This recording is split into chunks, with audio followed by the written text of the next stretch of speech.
It is May 12th, and this is several in a series. We're going to continue this series through May, and then we're going to keep going on into June and through July. So we've got some great ideas for topics that we're going to be sharing. This is a weekly webinar. It's open to supply chain professionals.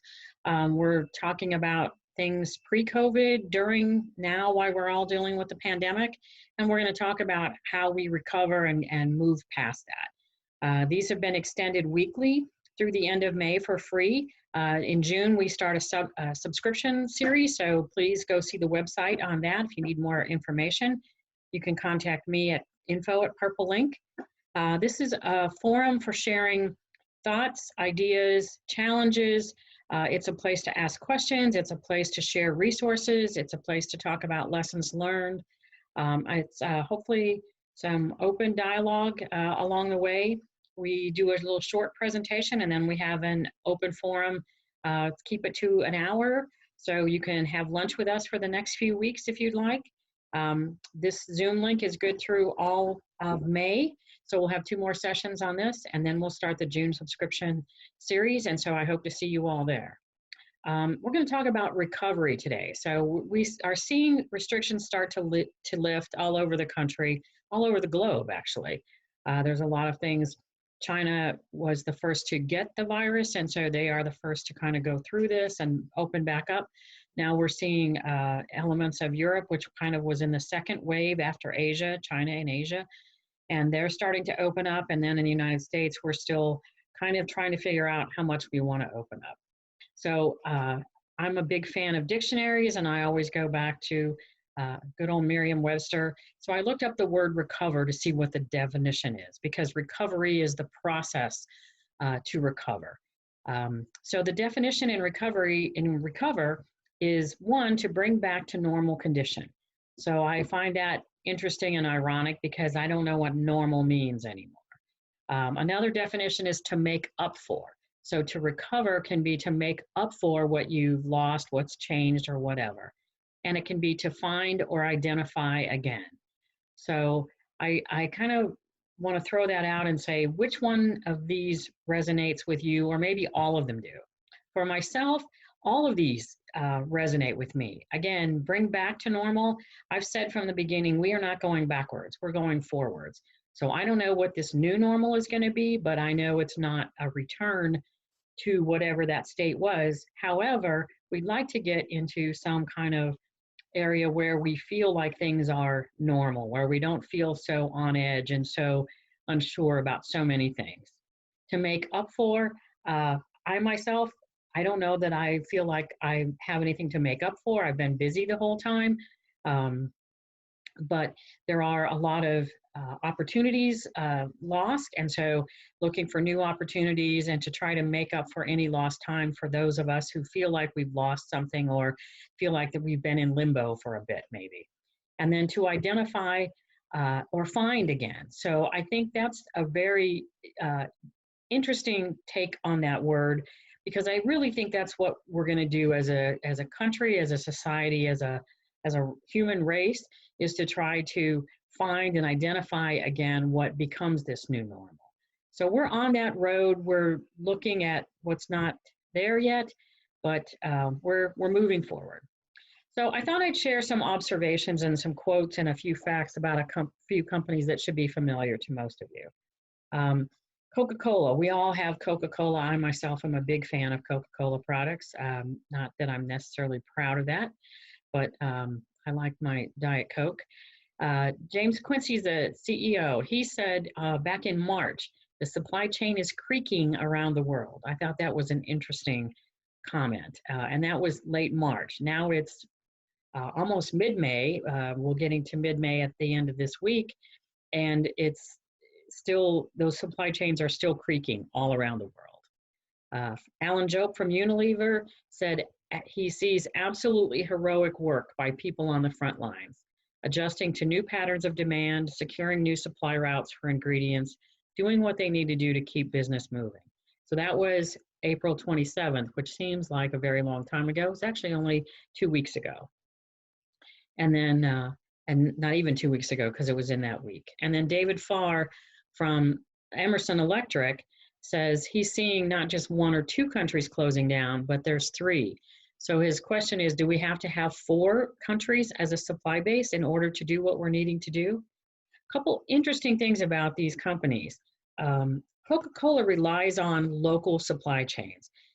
As James Quincy said, Coke sold in Germany is made in Germany. Coke sold in the United States is made in the United States. Coke sold in Kenya is made in Kenya. So Coca-Cola really relies on these local supply chains as much as their global presence to try to coordinate things and to make sure that they have consistent standards and they're giving a consistent product to people around the world. Their products are created where they're consumed, but there's a lot of differences there, and so there's a lot of challenges with that, and yet they have that continuity of consistency of product and consistency of quality in their brand that they're trying to maintain through all of this. Unilever is running at about 85% capacity. They, in the article I read, they said that in India, many of their workers live in dorms so that they have housing right adjacent to the factory. They had a number of positive workers, workers who tested positive for the COVID virus. So they got those individuals hotel rooms so that they could be safe and away from the rest of the workers, and the workers could still continue to work and do the work that they needed to do. So Unilever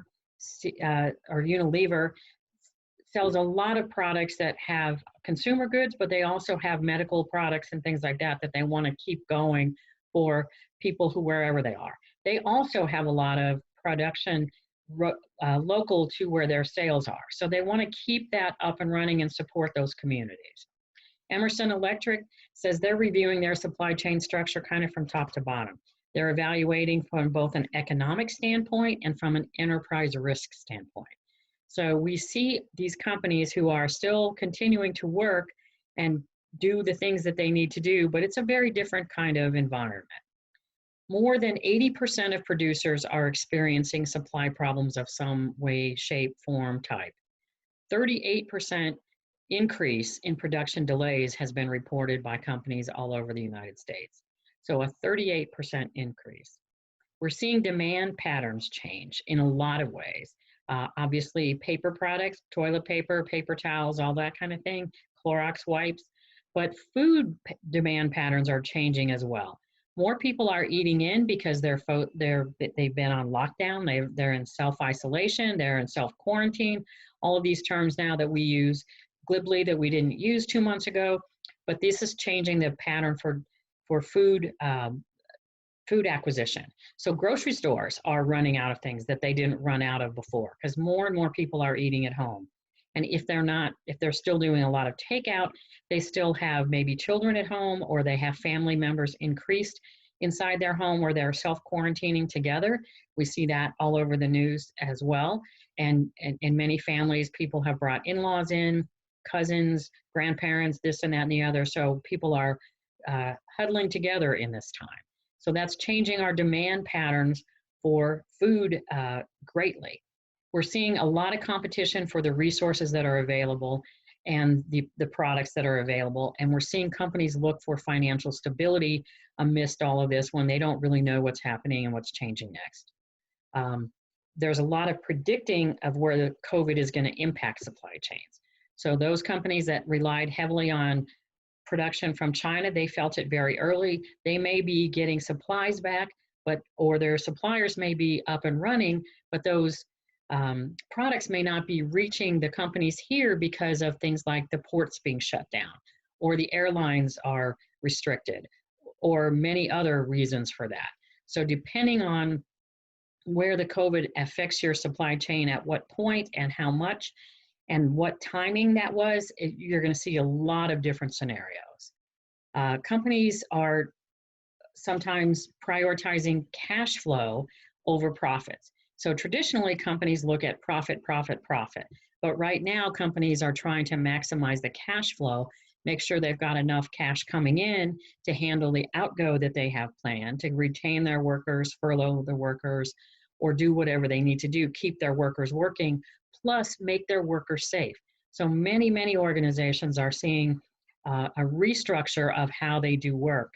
If the long tables and eliminating the cubicles, offices, and making that the open workspaces, that was a big thing to do a couple years ago. I know there's a local company here that spent shut down for 2 or 3 days, reconfigured everything. And when people came back to work, they no longer had cubicles. They had long tables, like long dining tables. I forget the term for that, but there's a lot of effort that went into that because they read that those people that are more productive that way, that people like working that way, it's more camaraderie and it's a lot more sharing of ideas and things like that. So now when they're talking about going back to work, they say, I can't work in that environment. That's very, very close together. There is no 6 feet apart. That means you'd have to wear masks all day, every day, and you could not really move in that. So now they're contemplating closing down again and reconfiguring back to more of the cubicle thing where you can at least stay a few feet away. So companies are going to go through this for a while and try to figure out what works for them. Single-use plastic, which is a big hot button with all the sustainability, all the green, all the things that many of us have tried to do is to not have single-use plastic, but that single-use plastic use is up greatly. Those production of that is all deemed essential. Things like hospital supplies, there's so many plastic things in the hospital that all of that is continuing to be produced. Things like the masks and the shields, all of that is plastic, single-use plastic. Plus food wrappers, all of that is also deemed essential. What we're seeing is in an area like here we are in Los Angeles, a lot of the local laws have been changed so that you charge for plastic bags and you have to bring your own, and they encourage people to bring their own. They sell the cloth bags. Now they're telling you they will not allow you to bring your own bags in because they don't know what contaminants are there. They don't want you to bring those things in. So you can't bring in your cloth bags. You can't bring in pre-used plastic bags. They're giving you new things for each thing. You can put your groceries in a cart and take it out and bag it in your own car, but you can't bring the bag in.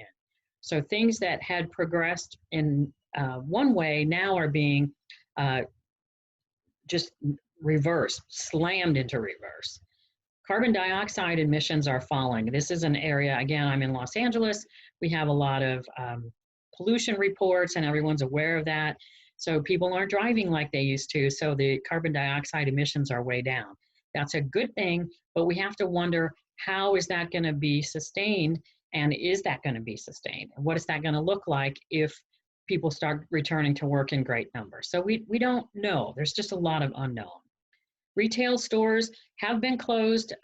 All non-essential stores have been closed here in California. Some of those are in danger of closing. Some stores like Sears were in danger of being closed permanently before COVID. Now we have to wonder what's going to happen after that. Many stores, I think Neiman Marcus is one that has declared bankruptcy. So we're going to see a lot of changing on that. On the other hand, online shopping, and I'm reading, everything I'm reading says it's at an all-time high. So even though we can't go out and shop, people are still shopping, although demand for a lot of consumer goods is way down and they're not luxury goods. Anything that people are buying seems to be more out of necessity and immediate need and not longer-term outlooks or looking at luxury type items. And those of us who are working from home now are not wearing the same kinds of clothes, not having to get dressed up as much, although sometimes on the Zoom meetings that means you have to do more, even though there's a reporter that got caught with a shirt and tie and jacket and no pants. You're seeing other celebrities on TV in yoga pants and jeans and things like that that you did not see before. So I looked around and I found a very interesting article on economic downturn advice. So I think there's 5 points here that are, I think, very salient. When they said the thing you need to do in a downturn or when there's economic uncertainty, companies should, and these is particularly geared towards CPOs or purchasing people. First thing is to review the spend. So for us, that means we got to go look at what were we spending pre-COVID. Now, what are we spending today? Because some prices have changed, some product mixes have changed. There's a lot of changes to production for those companies that are continuing to work, and those that aren't working, they still have expenses to pay without making much product and having that kind of direct material and the possibility for getting revenue for that. And then we have to look at, we have to project our spend into recovery and then post-COVID. Where do we want to get back to, and what do we want to get back beyond? And how fast do we think we can do that? So it's very important in procurement that we look at the spend and we watch that as things start to recover, as the restrictions lift and we're able to do more. How does that affect the spend? So that's an important part to look at. We want to act now to mitigate the impact of inflation. In recessions and depressions, we hear inflation goes through the roof. So we've had very low interest rates, so we want to look at what those are doing. If we can renegotiate some contracts, some ones that we target and identify are ripe for renegotiation, then we should do that. If we can't, then we need to understand what the implications are, and we want to try to enforce those contracts, enforce compliance to those contracts as much as possible. Even though we're trying to help suppliers, even though we're trying to help ourselves as companies, we need to understand what is compliance. If we can renegotiate some of those terms, sometimes it's around volume, sometimes it's around price a little bit, sometimes it's delivery schedule or time allowance. But if we need to make those renegotiations, we need to do that and then make sure that we comply to those revised contracts and stay aligned with our suppliers on that. It's more important than ever that we look at supplier relationships. We're going to depend on those good supplier relationships. We're depending now, and we're going to do that in the future. And the relationships that are rocky, this is an opportunity to go fix those and make those more sound, or it's an opportunity to break that relationship and go establish a better, more win-win relationship. So we're looking at value. We talk about total cost in procurement. We talk about the value to the organization. Right now, it's more important than ever that we look at the value, not on individual prices, not on costs, not on the expediting this or the slight price change that we have in this. I'm not talking about price gouging, and I'm not talking about being held hostage on things. I'm talking about just the incremental changes that we're seeing as a result of this that may be lasting and may not. So we want to look at the value. What are we getting out of those things versus the little bit of price? The price is important. I'm not saying it's not, but we want to focus on the total value. And then track our productivity and efficiency. So look at the output levels that we have. How are those relative to input? Productivity is output divided by input. So it's number of items produced per shift or per person or per hour.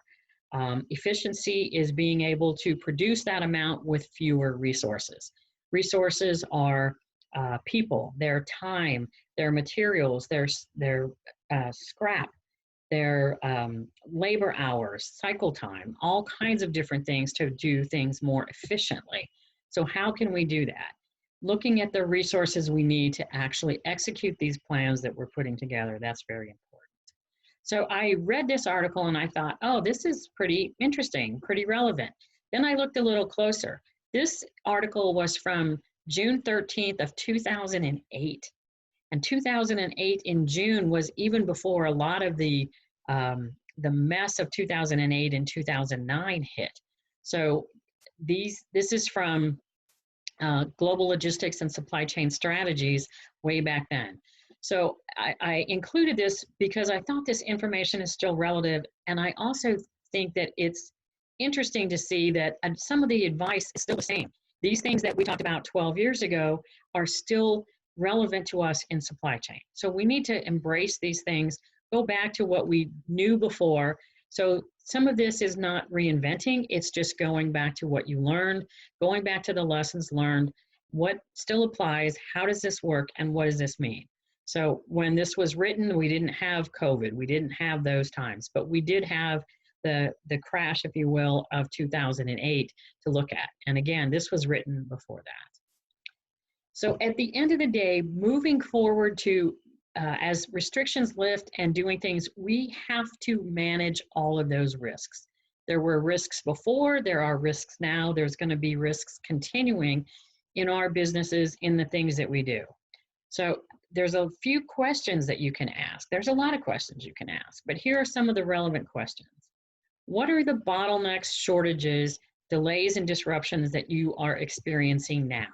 You can look at those and contrast those into what shortages, bottlenecks, delays, disruptions you experienced in, say, January. Is it the same or is it different? I'm guessing it's different, but how much different? And it may be the same for some companies. So look for those problem areas. Look at what your suppliers are telling me. In an earlier website, I talked about talk to your suppliers regularly, frequently, stay in touch, and not only talk to them, but listen to what they're telling you. So what is their communication telling you about what's going on with their company, with their situation, with the whole challenges and possibilities of what they're dealing with? Look in particular at which parts, which products, which components, which product lines are affected in your business. And then look at which suppliers are involved with those parts, products, components, and understand where they're located. Don't look just at tier 1 suppliers, but tier 2 and sometimes tier 3 suppliers. You want to understand what's going on with all of that so you can really assess this risk now and going forward. You want to look at what's happening to your lead times, what's happening to pricing. Many organizations are experiencing lengthened lead times. Again, transportation out of Asia slowed down greatly. It always slows down in early part of the year, January, February, for the Chinese New Year holiday. But this year that it got elongated, it got more severe, and it was exacerbated by the COVID. So there's a lot of things going on that can elongate your lead times. That can affect your pricing or not. I saw an article today that I didn't have time to incorporate that's actually talking about prices dropping. So we're going to see a lot of different things over the next few weeks and probably few months. There's a lot of things that are changing. There's a lot of volatility. Where is the risk in your organization? Where is the risk in your supply chain? That's something you have to go look at and understand and try to capture that. So not only we're looking at suppliers, but we're looking at which customers. So how are our customers being affected? Which ones will be affected by the challenges that I just identified, the things I'm looking at, and how is that going to affect that customer relationship? So we want to say, what are we doing there? Business continuity was a big buzzword, and a lot of companies had business continuity plans, but they were typically around fires. Here in Southern California, earthquakes, a lot of different scenarios, tornadoes, floods, a lot of different things that can happen. So if you had a business continuity plan, that's great. If you didn't, you might now know that you do need one, and if you had one, it probably didn't encompass all of the things that we're dealing with today. So that doesn't mean you should stop and create a business continuity plan for another pandemic. But you want to say what aspects of this could continue, what are the challenges that we could see in the next few months from this COVID, from where we are now going forward, trying to reopen, trying to get back up to speed. I hear a lot of talk about second waves and reopening too fast and people not taking all of the precautions that they need to take. So what might happen and get prepared for what those things might be. There's a lot of different restrictions, lockdowns, quarantines, all of the things. Some are mandates, some are suggestions. We have some confusion on that. There's some legal aspects of that we're seeing is what's going on. But at the end of the day, you need to understand what are your restrictions and how are those being lifted. And if they're lifted, if they're suggestions and you want to put stronger mandates in place, you're well within your rights to do that. A lot of businesses I talk to are, like I said, reconfiguring the workspace to try to allow people to have some social distancing space. Try to get 6 feet apart if you can. Putting checks and balances like taking temperatures as people walk in the door. So I know a colleague was buying not only thermometers, but armbands, wristbands, so that they could mark people when they came in the morning. They would get a band that said, yes, you had passed the temperature check and it's okay for you to work. But you also have to have gloves for people that are working. You might have to have masks for people that are working. So you have to say, what are the things that we need? What are the mandates and what are the suggestions and what do I feel are best practices in my place of business for us to work and to continue? We in purchasing and procurement, we're the ones that are going to have to go procure all that stuff, and not only a one-time thing, but to make sure we have that. If we need thermometers, if we need wristbands, if we need gloves and masks, how many a day, a week, a month? Right now, there's probably a lot of conjecture on that. As we get the restrictions lifted and we get more people back to work and ramping up to that recovery level, then we have to see how do all those things change and what are those needs, because if we decide that's the need, then we want to have those things in place. We're looking at financial prospects of suppliers and employers. What are the issues? What are the ones that are on the bubble? What are the ones that are under the bubble or maybe underwater and need help or need a new solution? So maybe me as a customer, I need to identify which of my suppliers are in the worst shape.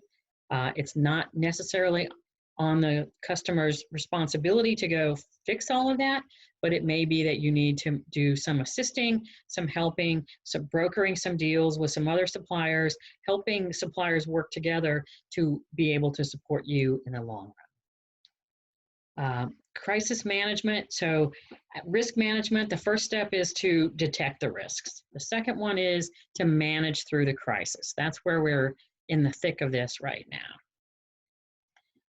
Where we want to take action during crisis management. We want to prepare for the various scenarios. We want to hope for the best, but we also want to plan in case things aren't the best so that we have some strategies. We're seeing a lot of different things go on. So what are the scenarios in your business affecting that, and how can you be prepared for everything from worst case to ultimately this goes away? Because somewhere in the middle is going to be the actual reality. So we're looking at, again, now, but don't stay mired in the now. You do have to manage crises now. You have to pay attention because you have to live to fight another day. So how do you keep things going? How do you keep the work moving? How do you keep as much going as you can, and then still look for what's next and what's this recovery look like, and where do I want to be in 90 days? And 6 months and a year from now. So you have to look at that. If you're not beginning your outline for the post-COVID business, then you're a little behind. You need to be doing that. So not only keeping all of the things in the air that you need to do now, but thinking of how are you going to move forward. You need some comprehensive strategies. Strategies are plans that say how you're going to get there. You need that for production. You need that for your suppliers. You need that for your sourcing decisions that need to be made now, next week, next month, and soon. So you're going to have resourcing decisions. You're going to have new sourcing decisions. You need to look at your previous strategies if you had them. Some companies have very detailed strategies and finite strategies. Others just have, well, we're working this. We're going in this way. We're looking at diversifying suppliers. We're looking at dual sourcing wherever we can. So that's a strategy, but it might not be a very formal one. So now you need to look at more formal strategies and say, what are we going to do? Again, production, internal production, as well as supporting external production of your suppliers. Suppliers is a huge piece to analyze because companies are not vertically integrated any longer. Very few companies have that luxury or that challenge, depending on how you look at it. And sourcing decisions need to be made daily. Technology is available. It's good to employ the technology. Again, we live in a world where we have data. We have to turn that data into information. We have to ask the right questions. We have to transform that. There's a lot of modeling that we're seeing going on. We're seeing a lot of health models that are projecting the number of cases that we might see before the end. Unfortunately, the number of deaths, both locally in the United States and worldwide. There's lots of people, very smart people, doing a lot of modeling and simulating and projecting those numbers. And companies are doing that with their financial states as well. How long can we stay alive? I'm a small business owner, and I have a lot of friends who said, well, I can hang on like this for 3 months, 6 months, a year, if I get some work or whatever, because many of us have felt our work impacted by this, and we'd like to try to stimulate that business and keep that going. So there's a lot of modeling going on, very technical and some very just back of the envelope or on Excel spreadsheets. These business continuity plans, I talked about those. If you don't have those, you need to think about those for this COVID and getting through recovery. If you have them available from before, you want to look at what else you might need to add. Unfortunately, we're coming into tornado season, hurricane season. I've seen that on the weather lately. I'm a Midwesterner by birth, and so I have to pay attention to the weather, and I have a lot of family still in the Midwest. So I look at the weather going on there. I know what time of year it is, and we have all of the challenges from the pandemic, but I'm telling you, some places are going to have to deal not only with pandemics, but with tornadoes and hurricanes at the same time. So what is your business continuity plan say? Do you need to change that going into these seasons? And coming in Southern California, we're coming into the fire season too. So we've had some moderate weather, which has been good, but we do have that fire season. If not now, I live in the Thousand Oaks area, and we were evacuated a couple years ago from the Woolsey fire. And so we know, and that was in November, December. So we know that's a time here that's challenging, and that's what we're looking at for second waves and different things going on. I teach students at California State Northridge. I was on last night with them with our Zoom call class, and they wanted to know if we were going to have live classes or online classes in the fall. That is a question that has not been answered, probably won't get answered for a while. But again, we have to start making plans. Look at what are we doing now to get through this, and what if we are all online in the fall? What if we're back on class? What are the changes? What are the challenges? What are the things we need to consider? Because at the heart of this, to manage the risk, we have to stay flexible and we have to be resilient. So resilience is coming back and staying there. So there's a lot of talk everywhere I go. And I don't go anywhere, but everywhere I check, whether I read the emails or read the news or talk to friends on the phone or in Zoom calls, there's a lot of people saying, oh, we're going to bring everything back from outside the US. So all this work that went to China over the last few decades, all that's coming back to the US. I also hear, oh, we're going to bring it all back in-house. So everybody that outsourced everything, now they're going to redo all their make-buy decisions, and a lot of that is going to be in-house. I'm not sure either one of those is correct or the right approach or what actually companies are considering. Yes, there's going to be some changing of sourcing, but what does that mean? I showed you a quote earlier where Emerson's saying, well, maybe we need to put it in 4 different locations, not just 4 countries, not next to each other, maybe not 4 in Asia, but we need to look at other options.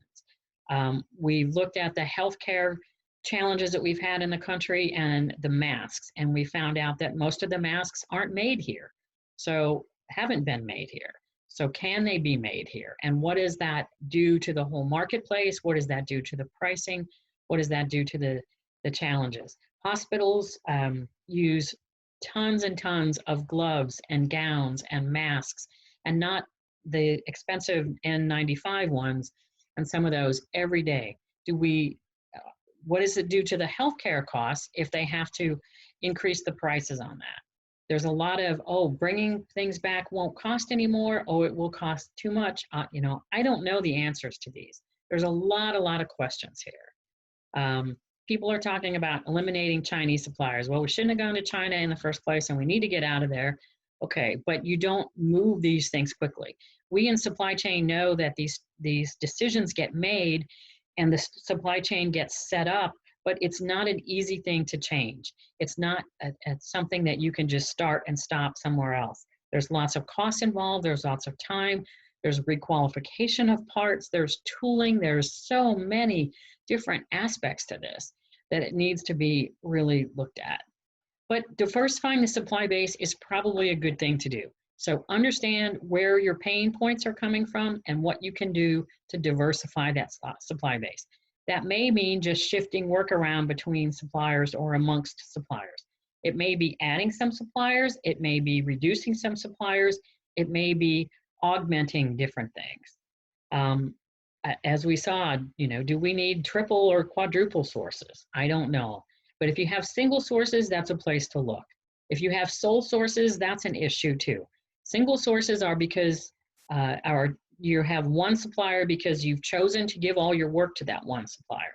Sole sources mean you cannot find another supplier that's going to give you the same end result that that supplier gives you. So there's a big difference between a single source and a sole source. But I worked in defense and the volumes are very low there. So when you're only making 10 or 15 of something over the course of a year, it's very hard to dual source that. And it doesn't make much sense to double the amount of suppliers that you're trying to deal with for that kind of volume. And the pricing typically goes up as well. So what is the right strategy for your company? Again, I go back to strategies and saying you've got to have strategies. You've got to be deliberate about this.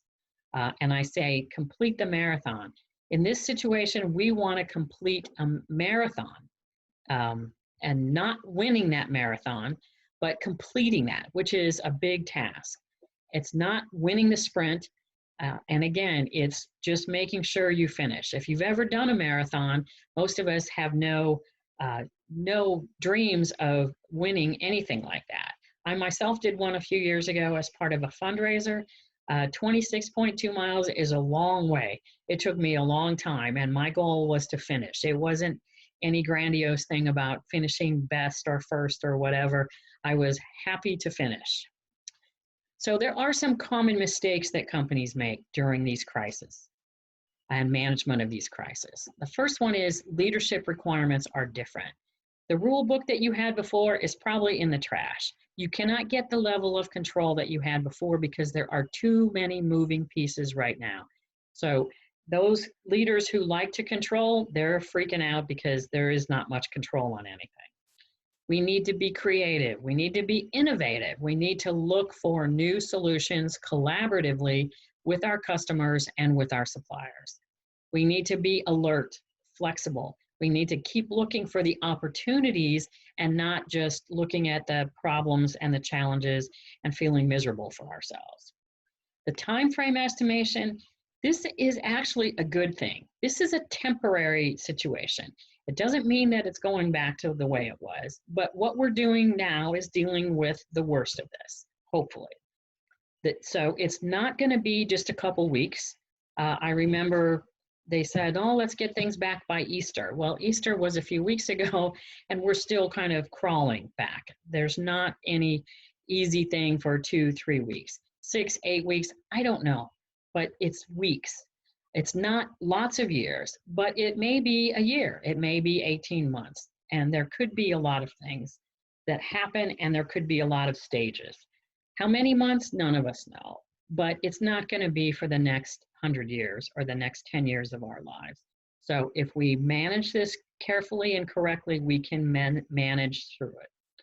We have to manage the things that are hot right now, but we also have to look ahead. So if we don't pay attention to what's going on, all of those things are coming down every day on all of us. The future is barreling toward us, but we have to stand back and look at the big picture and say, What are the things we need to do to ultimately survive this? Not only survive today, but next month and the month after and the 3 months after that. So we have to look at the big picture as well as managing that hot thing that's on our plate right now. So again, looking at that flexibly, being able to kind of go back and forth from details to big pictures is important. Businesses we see all over, they're altering products, services, they're altering their supply chains. We're seeing GM and Ford make ventilators. We're seeing other companies make masks and make face shields. We're seeing lots of companies, lots of people from home making masks just for people to use. So we're seeing supply chains altered and augmented and changed around. So that's going to continue for a while. We have to get comfortable with that. As I've said before, it is not possible to over communicate. Communication is so key now and through all of this. With key stakeholders, with your suppliers, don't worry about being redundant. It is not possible to over communicate. Don't withhold information. Don't keep things back that people need to have to be well informed and to make the best decisions. But again, concentrate on the facts and what we know, not a lot of speculation and not a lot of gossip. It's so easy to say, to fall into that, oh, all of this, and then look at the gossip. I hear this, I hear that. Try to stick to what's actually factual with your business. Don't be afraid to ask for help. Look for input, feedback, ideas, help. Collaborate, be supportive. Try to help each other. When you are of service, that makes you feel better. So when you feel really down, if you are in service to someone else, that will pick you up. And someone else will be there to pick you up. Innovation, creativity, we use those words all the time, but we all have capabilities for that. So if we look at ourselves, look at the experience we have, try a few things, we're going to come up with some good solutions. During these kinds of times, people are the best thing that we have. We have our assets in our people. This is a temporary situation, and so you want to protect those people as much as possible. If you can slow them down, if you can stagger shifts, let them work from home, furloughs versus laying people off, that's wonderful. A lot of people are filing for unemployment, losing their jobs. Hopefully most of that is temporary, but what it comes back looking like is going to be different. We all have skills, we all have experience. All of that is needed now more than ever to ramp production back up and solve the problems that we're going to have getting through this. Lean into this. We look at what is needed by our employees, by our communities, by our customers. Companies are thriving that are able to do that. They're not looking at just what they did before, but they're saying, what else can I do? How can I contribute? This is an opportunity to demonstrate the company's values, the commitment, and the character of the people that work there, which in most cases is spectacular. This is an opportunity to build your company brand, not only with your current supplier or your current customers, but with your potential customers. So if you were trying to get a different class of customers, a different market, this is a great opportunity to do that. And there's a lot of examples of companies who are switching gears and really putting on all hands on deck to get these things to happen. And remember, this is a balancing act. We've got to prioritize and balance. Keep your eye on the top things that you need to get done.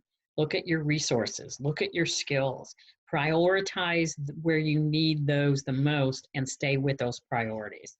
But at the same time, remain flexible.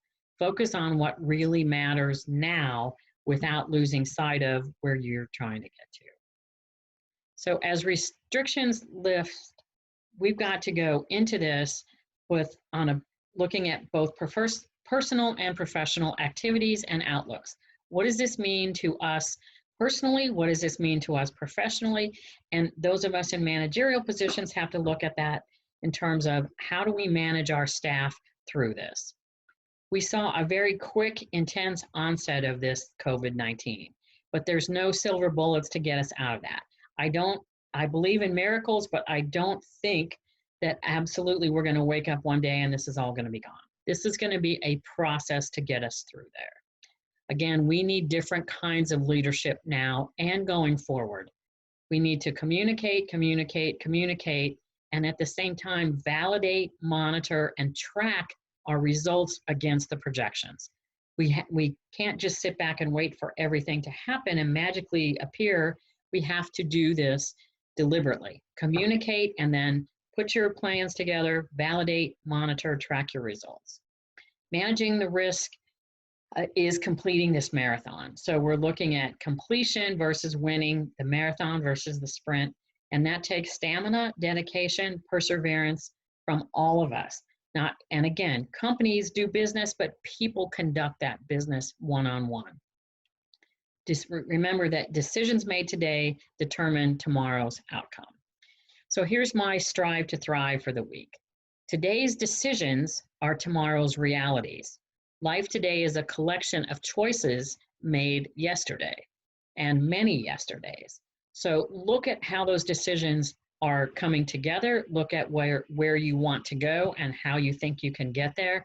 So this requires a lot of focus, a lot of thought, and a lot of deliberation. So that's our slides for today. Next week, we're going to talk about defining this new normal. We're going to look at who gets to define it, how does it get launched, when do we get to that new normal, and how we cope trying to get there.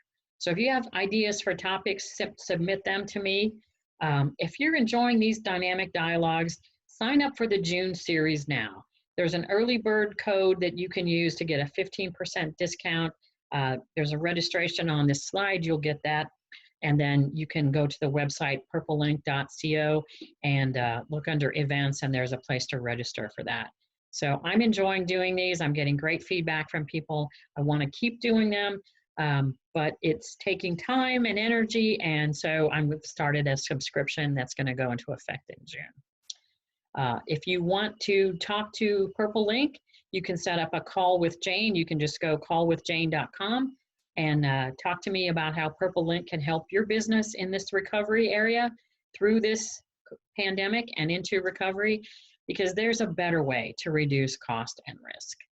And then today is a great day to sign up for our online webinars. We have supplier classification that's starting hopefully next week. I've postponed it a little bit, but I really would like to get it launched off, but we need a couple more people enrolled, so enroll in that. It's a 2-week class, Mondays and Thursdays, starting next week. So in 2 weeks, you'll get about 6 or 7 hours of continuing education credits, 11:30 to 1. So it's right at lunchtime. You don't have to break up your day. And if you can't make it, then we'll record the sessions and you can make them up at your convenience. So we have an ongoing CPSM Exam 2 prep, and you can join anytime for that.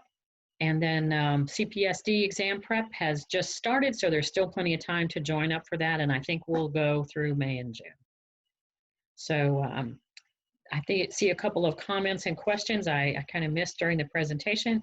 Walmart's giving free bags now, yeah, because they don't have much choice. Soup Plantation, yeah, Soup Plantation is sad. I love Soup Plantation. I've been in California for many years, and that's a tough thing, but Amazon is thriving. They're hiring a lot of people. Walmart's hiring a ton of people to keep up with what they're doing. I will send you the link for additional webinars, and you will get the slides, and you will get a copy of this recording. So are there any other questions